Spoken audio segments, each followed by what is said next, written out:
Welcome to Bookish Mind, Season 06, Episode 01. Today we're diving into Chapter 1 of Renuka Gavrani's insightful book, The Art of Being Alone. And we're confronting maybe an uncomfortable truth. Is your life an unwritten script, or are you sort of waiting for a hero who will never arrive? We've gathered a pretty fascinating stack of sources for this deep dive, specifically excerpts from Gavrani's book, The Art of Being Alone. Solitude is my home, loneliness was my cage. We're focusing on the introduction, and that really pivotal Chapter 1, Stop Romanticizing Loneliness. So our mission today is to truly unpack Gavrani's profound distinctions between being alone and being lonely, and also to challenge some deeply ingrained societal beliefs and maybe explore the surprising power of embracing your own narrative. What are the essential nuggets we can pull out from her perspective that can genuinely shift how we understand ourselves, how we navigate our own company? Well, what's really compelling here, I think, is how Gavrani just immediately cuts to the heart of this widely felt experience, but one we often don't examine much. She doesn't lead with, say, clinical data, though she does acknowledge it, like Dr. Vic Murthy's research linking loneliness to health risks, serious ones like smoking. But instead, she really grounds her argument in a very personal, almost heart-to-heart approach, as she puts it. It invites you, the listener, to reflect on your own journey with solitude. It's a reframe that goes way beyond just stats. And she jumps right in, doesn't she, just straight away? Yeah. Gavrani opens by highlighting this pervasive societal taboo around loneliness. It's almost like being alone is seen as this problem that needs an instant fix. She asks, and this really struck me, why do you hate the idea of being with yourself so much that the time you spend with yourself is now considered as loneliness, and there should be some instant hacks and techniques to deal with it? That question really makes you stop and think, doesn't it? It absolutely does. It suggests there's this deeper discomfort. And Gavrani reveals she wrestled with this herself initially. She's quite open about it. She admits she thought, there was something wrong with me. She tried to fix herself, thinking if she just changed, people would stick around. But her journey, well, it led her somewhere else entirely. She realized she actually enjoys her own company, genuinely enjoys it. She loves spending time in her room, getting lost in books, and as she puts it so nicely, wandering to a distinct place that only I am aware of. For her, that feeling of self-sufficiency, being content, just being present with herself, it eventually felt luxurious, a huge shift from how she started. And she doesn't just leave it at personal experience, right? She connects the dots. She traces this widespread fear of being alone right back to our childhoods, to societal conditioning. She shares this really vivid story about a girl in her high school who was always alone. Like even going to the washroom alone, which other girls apparently wouldn't do. And people, they made fun of her or felt sorry for her, called her a weirdo. Right, that label. Exactly. And it's not just playground stuff. She points out how popular culture, movies, books, TV shows, they consistently show the kid who is eating alone and has no friend as like a weak character who needs to be saved. Yeah. This is just a casual observation. It sinks in, Yeah. It creates this powerful, often subconscious association. We learn really young that being alone means something's wrong. Which raises this critical question then. If we're bombarded with these narratives from day one, how deep does that shape our fear? Our fear of being seen as an outcast, unwanted, someone who just doesn't fit in with the cool kids. Gavrani argues this ingrained fear makes us give massive weight, often like debilitating weight, to what other people think. It can actually hold us back, stop us from pursuing goals, make us censor ourselves because we're terrified of being judged. We worry so much about what others might think, we stop ourselves before we even start. We internalize those labels. Okay, and here's where it gets really, really interesting, and maybe a bit uncomfortable. Gavrani puts forward this compelling argument. Your biggest enemy, your harshest critic, it isn't anyone else, it's you. She flat out states that before anyone else judges us, we're already judging our own next moves based on, and I quote, what you think people will think of you. It's like we have this internal jury, doesn't it? Always deliberating, and we're the toughest judge on the panel. And this is exactly where she brings in that David Foster Wallace quote, which is so powerful. You'll stop worrying what others think about you when you realize how seldom they do. It's such a profound irony, isn't it? The noise in our own heads, our self-imposed judgments, they're often so much louder, so much more crippling than any actual criticism from outside. Gavrani says, our lives have become a collection of others' thoughts and judgments, but really, the loudest ones are the ones we create ourselves. We project what we assume others are thinking, and then we live by those invented rules. She gives this fantastic, really eye-opening personal example from college.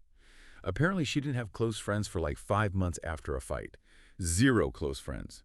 But everyone else, They thought she was having real fun, organizing events, seemed really busy, fulfilled. Some people even admired or envied her. The irony, she points out, is just stark. Not even a single person thought that I was lonely. Yet I was worried, what if they think I am a loner? So she was feeling sorry for herself, seeing herself as this object of sympathy, while externally she looked successful. It just shows that huge gap between internal reality and external perception. Yeah, that disconnect. And if we connect this to the bigger picture, this led to Gavrani's crucial realization. It's not pathetic to be alone. She realized we don't hate being alone. We hate to believe that we are left behind and that, as we learned as a child, should be considered pathetic. And then she just dismisses that whole belief system with a very direct bullshit. This is such a key moment in her argument. The issue isn't the state of being alone, it's the story, the deeply ingrained, often false belief that being alone means you're pathetic, unwanted, less than. It's the narrative. Right. So, okay, what does this all mean for us then? How do we apply this? Well, Gavrani urges us, quite pointedly, to stop feeling sorry for yourself because you don't have enough people to post a cute selfie on the internet. No. Ouch, but fair. She insists on this fundamental distinction, and yeah, she admits it might sound cliche, but it's vital. Being alone and being lonely are two totally different things. It's not just playing with words, it's like the core premise of her whole book. A massive shift in perspective. And she defines them so clearly. Being alone, she says, is simply a part of life, a part of adulting. It just means you are with yourself, period. It's not a curse, not a failure. People leave for good reasons, bad reasons, job changes, boredom, growth. Life just happens and life goes on. Is it? Objective, neutral. Being lonely, however, that's a mindset. That's viewing yourself from the lens of sympathy and misery. Yeah. That's when you feel insecure and left out, you start thinking there is something wrong with you, and it chips away at your self-respect. It's not about your physical situation, it's about what you tell yourself when you're by yourself. It's subjective, an internal story, not a circumstance. And she makes this so tangible using her own life right now as she writes the book. She's living alone. Her friends aren't nearby. They're married, moved for work, college, whatever. Life happened. Now, someone looking from the outside might just slap on the label, oh, she's a loner. But she explains she chose this path deliberately to focus on writing, be near her family, and crucially, to focus on being me rather than trying to adopt the definition of a cool girl. It was an active choice to prioritize her own path, even if it didn't look like the standard social script. She saw her solitude as chosen, not imposed. Exactly. And that's where the transformation really kicked in for her. Gavrani describes what happened when she, quote, threw the lens of loneliness out of the window. She admits it was tough at first to accept, okay, I am not having fun in the conventional sense and I am here all by myself. But once she really let go of that self-pity, she could pivot. She could ask, okay, what next? And this shift allowed her to create a lifestyle that I truly enjoy every day, doing things all by myself without needing anyone else's opinion or okay. She stopped waiting for weekends to have fun with friends. She started looking forward to every day exploring, reading, experiencing things on her own terms. She found that being alone, once you ditch the loneliness mindset, is actually a path to huge personal freedom and joy. It flips the script entirely. Okay, now let's really get into Chapter 1, the one titled Stop Romanticizing Loneliness. This title alone is pretty provocative, and Gavrani drops this incredibly profound, almost jarring truth right at the start. If there is anything that can be crueler than death, it's nurturing false hope in your heart just to see them crushing every piece of you at the end. Wow, that's intense. It definitely signals she's taking this in a critical direction. It really does. She then unpacks what she means by romanticizing life. It's not just about being positive. It's about becoming the main character of your life as if your entire day is being recorded. Gavrani points out that we all do this, consciously or not. We act like we're in a movie. And if we connect this back, she's basically arguing this isn't always a choice we make knowingly. It's often just the default setting, this pattern we fall into. We're all living out some kind of script, but the real question is, who wrote it? And is it actually helping us? Which brings us right back full circle to that central challenge for this deep dive. Is your life an unwritten script, genuinely yours to write? Or are you maybe living out a prepackaged narrative, subconsciously waiting for that hero who, spoiler alert, probably isn't coming? Because Gavrani strongly suggests that for way too many of us, it's the second one. We're living out a script, often one borrowed from the movies, that just isn't ours. Yeah, and that script, according to Gavrani, is usually that classic movie plot, right? You've got the broken character, girl or boy, doesn't matter, who meets the hero or the goddess. And this person magically saves her from this cruel world, gives her hope, teaches her how to love, and finally falls in love with her. Or maybe it's the friendship version, that idealized Joey and Chandler thing, where you find that one perfect ride-or-die friend. She calls it good drama, and hey, it is compelling viewing. But she flags the powerful, often sneaky, subconscious impact these stories have, especially since we absorb them from childhood. She says we've been watching and reading about these plots forever, basically, since we were kids. And we internalize them as like the only way life is supposed to work out. That sets this deep expectation. And this is where the problem lies, Gavrani argues. Consuming these stories leads us to subconsciously believe one day someone will come to save you, rescue you, or rather fall in love with you. Kali, the real danger here. You choose to believe that you are not enough to change your life all by yourself. You end up pinning all your hopes on someone who doesn't exist. Kali, this reliance on an external savior, she says, just sets you up for massive disappointment when reality doesn't play out like a movie. You're giving away your own power without even realizing it. Yeah, she's pretty blunt about the harsh reality. She says, life is not a movie. Move on from your own hopes or get ready to see them crushed. And she explains how clinging to this fantasy can lead to what she calls a graveyard of your hopes, especially when you're looking for those deep soul friends, maybe after college or later in life. She observes that relationships often shift then. They become less about those intense life-changing bonds and maybe more about networking. Just trying to be nice so you don't get left behind. Her conclusion is pretty stinging. The more you focus on meeting new friends from that waiting for a savior place, the more it will hurt. It's a stark warning. And she circles back powerfully to that opening line of the chapter. If there is anything that can be crueler than death, it's nurturing false hope in your heart just to see them crushing every piece of you at the end. This isn't just for dramatic effect. She presents it as something she's learned, maybe the hard way. She wants to save you that pain.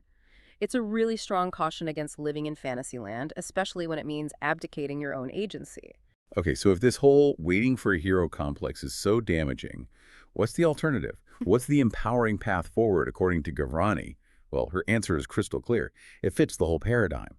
Instead of seeing yourself as the character needing rescue, imagine yourself as the main character of the movie that is your life.